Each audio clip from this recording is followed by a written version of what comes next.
আমি আজ বানাচ্ছি ভেজিটেবল স্টাফিং রোল।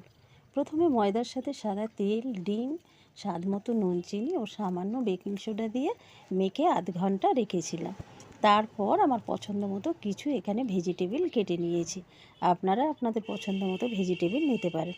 তারপর কড়াই সাদা তেল দিয়ে তাতে জিরে, রসুন, কাঁচা লঙ্কা কুচি, পেঁয়াজ কুচি দিয়ে হালকাভাবে নেড়ে চেড়ে লাল করে তারপর ওই সবজিগুলো পরপর দিয়ে আমি কুক করে নেব।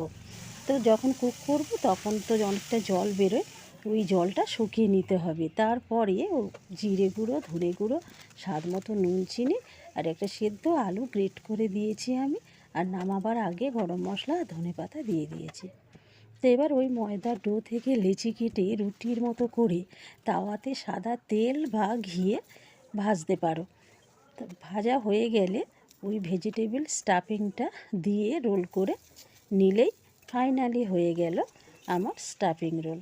তো বন্ধুরা, আপনারাও তৈরি করুন। এটা সকালে সন্ধ্যের জলখাবারে খাওয়া যায়। যেসব বাচ্চারা ভেজিটেবল খেতে চায় না তাদের এইভাবেও খাওয়ানো যায়। খুব হেলদি খাবার।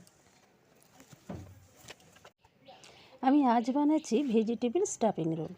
প্রথমে ময়দার সাথে সাদা তেল, ডিম, স্বাদ মতো নুন, চিনি ও সামান্য বেকিং সোডা দিয়ে মেখে আধ ঘন্টা রেখেছিলাম।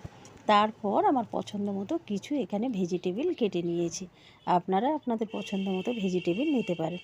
তারপর কড়াই সাদা তেল দিয়ে তাতে জিরে, রসুন, কাঁচা লঙ্কা কুচি, পেঁয়াজ কুচি দিয়ে হালকাভাবে নেড়ে চেড়ে লাল করে তারপর ওই সবজিগুলো পরপর দিয়ে আমি কুক করে নেব। তো যখন কুক করব তখন তো অনেকটা জল বেরোয়, ওই জলটা শুকিয়ে নিতে হবে। তারপরে জিরে গুঁড়ো, ধনে গুঁড়ো, স্বাদ মতো নুন, চিনি আর একটা সেদ্ধ আলু গ্রেট করে দিয়েছি আমি। আর নামাবার আগে গরম মশলা, ধনে পাতা দিয়ে দিয়েছি। তো এবার ওই ময়দার ডো থেকে লেচি কেটে রুটির মতো করে তাওয়াতে সাদা তেল বা ঘিয়ে ভাজতে পারো।